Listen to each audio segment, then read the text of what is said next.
Hey y'all, Moses here. In today's Valorant video, we're going to be covering off some tips that will help you improve as a player and hopefully move yourself towards mastering the game that's only been out for a few short weeks.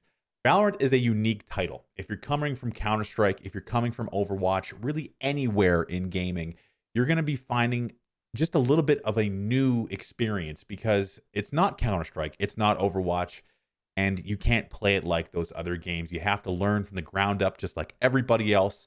And in my time playing, I've learned a couple of things that I want to pass on to you that will hopefully improve your chances of success and make you a better player. So without further ado, let's get started.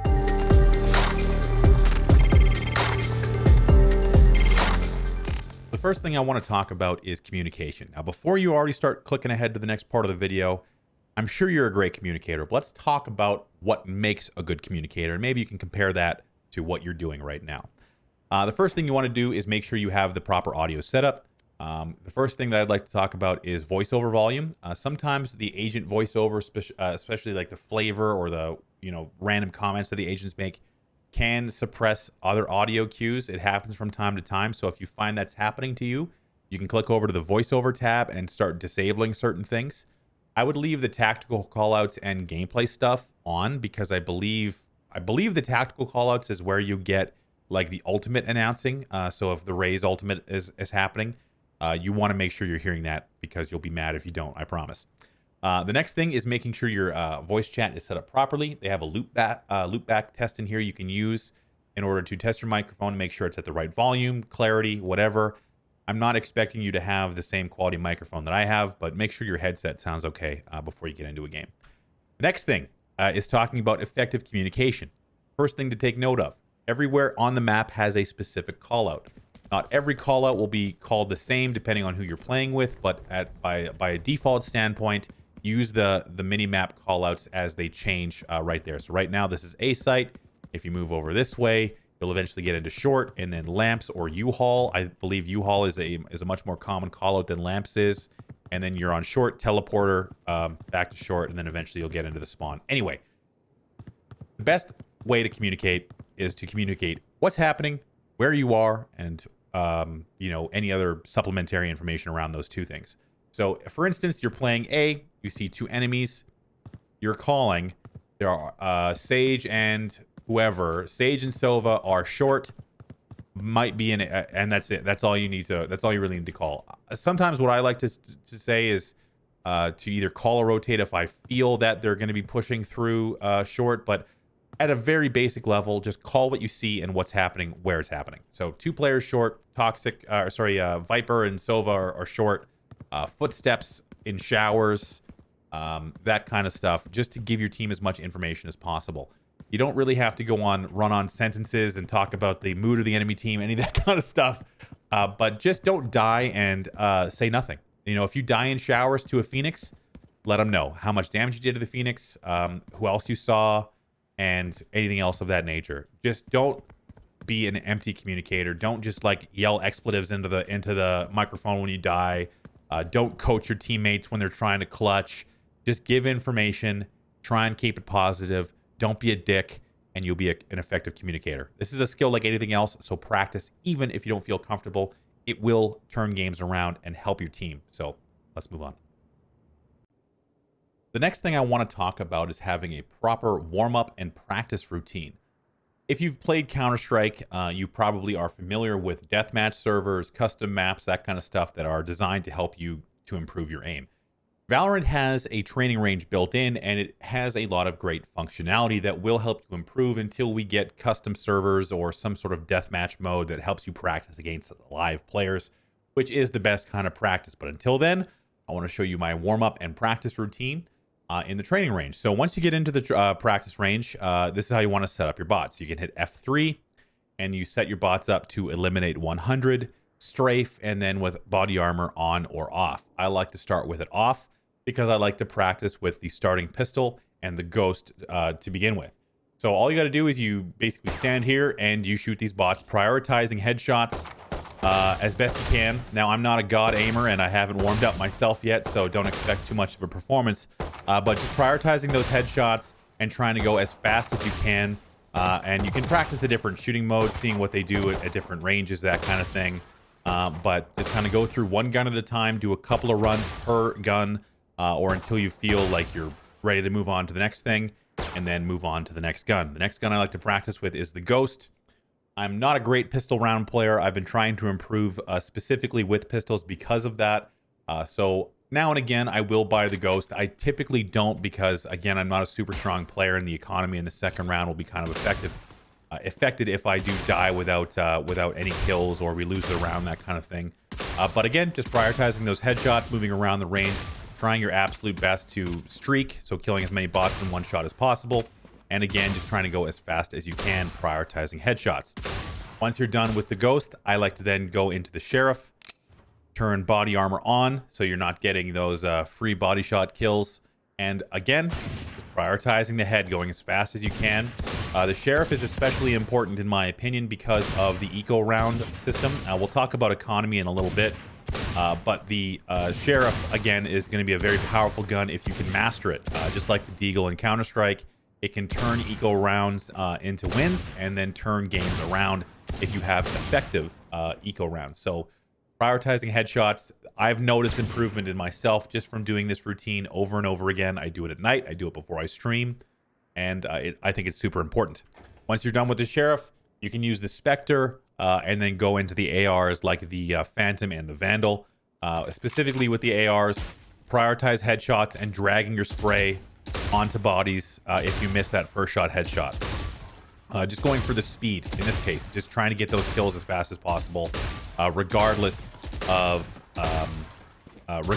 whether or not you're hitting that first shot headshot.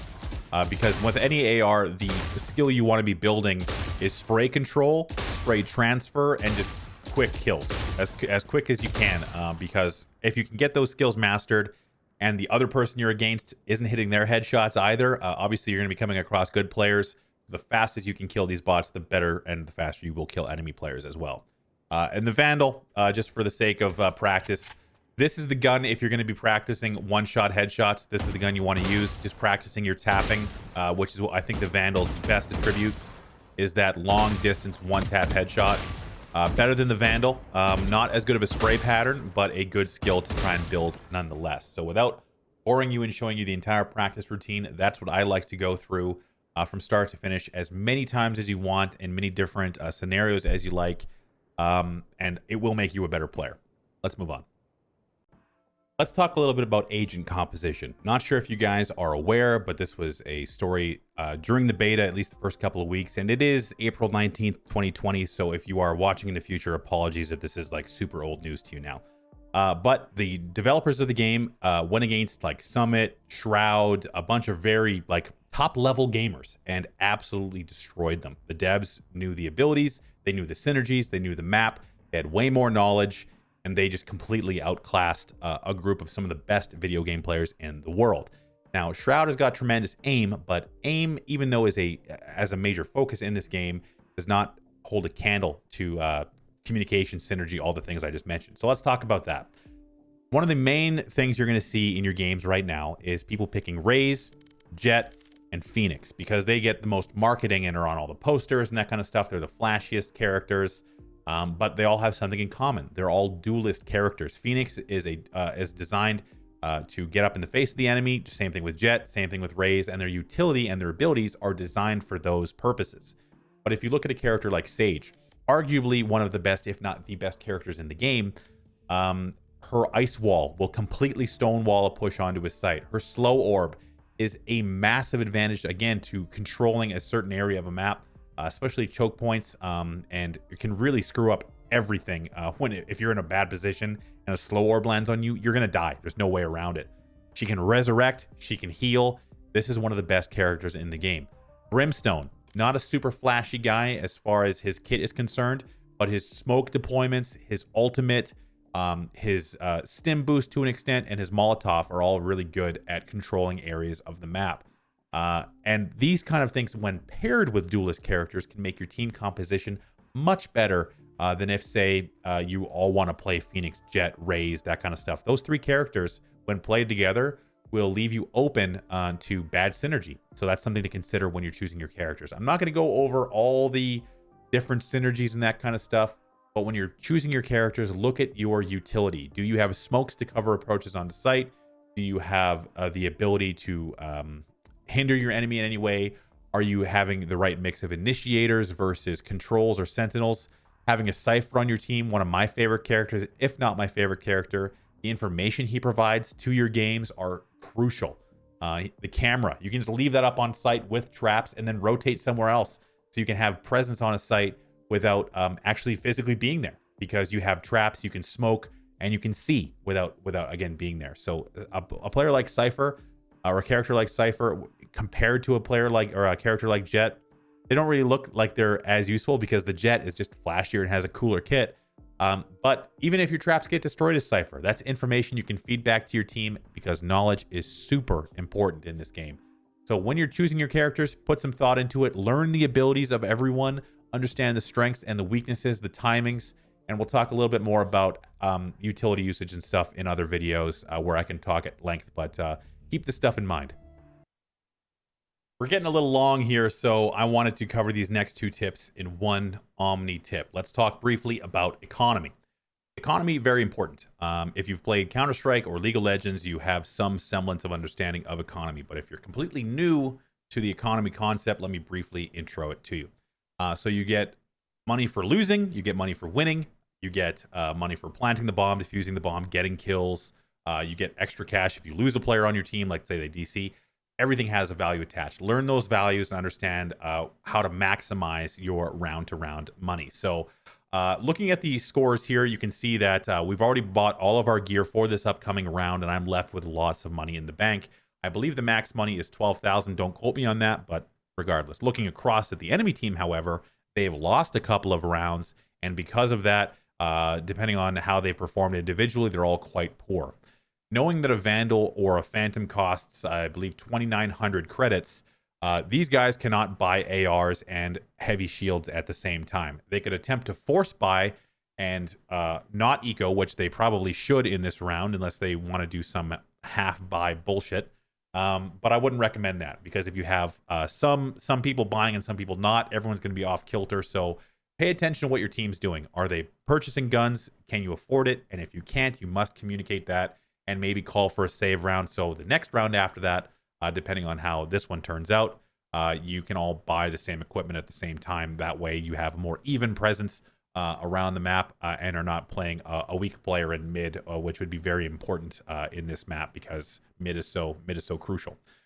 Regardless, knowing when to buy and when to save is important, but also paying attention to what your teammates are doing. That's the tip. Don't be randomly buying crap when your teammates can't buy the same stuff as you. Communicate that with your team and make sure that you guys are talking about that. Economy will expand in the future if necessary, but this is something that players will just have to learn how it functions as they get experience with the game. Let's talk about the last thing now, which is combat etiquette. We're going to roll back one round, and we're going to talk about creating presence and trading effectively. This is an FPS staple, trading effectively. You've heard me talk about this in the PUBG days, and basically any other game in an adversarial context. Knowing when to trade is important. So let's talk first about creating presence. We're playing Split, one of the CT-sided, one of the more, I guess, favored CT-sided maps in the game. We are attacking, and we're already doing quite well. But let's talk about the setup. So on Split, and I've talked about this in my map guides for different characters, which you can watch on this channel, which you should subscribe to as well. We need to have a presence mid, because the whole map kind of spins on that axis. You can get into upper B and take a very pivotal control of the B site from mid. Same thing with the A site. You can go through vents and then get into upper A that way.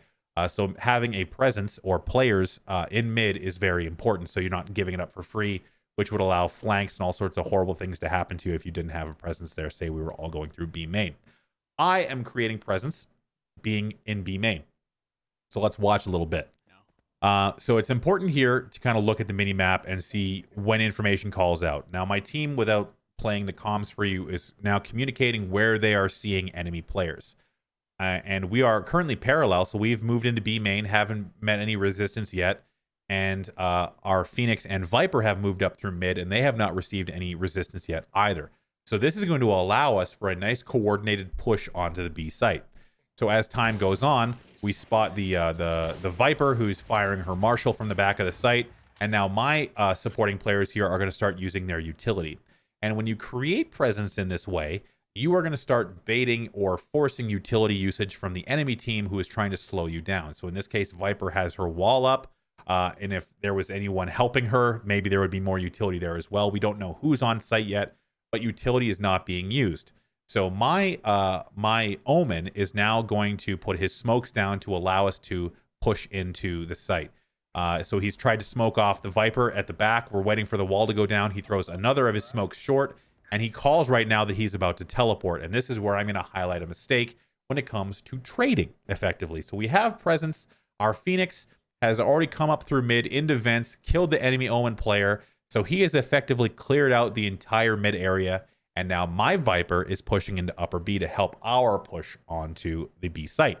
So what's happening right now is my Omen is using his utility to get up close onto site. But what I'm doing is lagging like a dumbass in the B main entrance because I'm worried about where I want to put my traps because I'm playing Cypher, and that's what I do. So Mizu, the enemy Cypher, gets a free kill onto Omen because I am not up here where I should be. I should be up here ready to trade. So I would have the information that the Cypher is on the site because he just killed the Omen and he can only be in a certain cone of view from that spot. And if I were there, I would then prevent my Raze from dying, which he does, because I am standing in B main like a dumbass. I should be up further trading effectively. So because I was not there to assist, the Cypher was able to re-peek and kill my Raze, who was standing right next to me. Easily, all three of us could have died because I wasn't in the right position. Now, let's look at a better example, which is about to happen. So now that my players are all dead, I'm going to push out and take this duel with the enemy Sage, who's still in upper B. So she's got a much better position than I am. Look at this. Look at the target I need to hit versus my dumbass just standing in the open looking at my sweet trap placement. But my supporting Phoenix here has recognized what's happened, or what's happening rather, and is pushed up onto ramp into upper B and is going to have an easy kill. Just walks up and shoots her in the side of the head, no problem, because he is in a position to trade effectively. And that will allow us to get onto site. And I'm going to use my ult here and take out the enemy Viper, who is kind of looking around. She doesn't know where everyone is.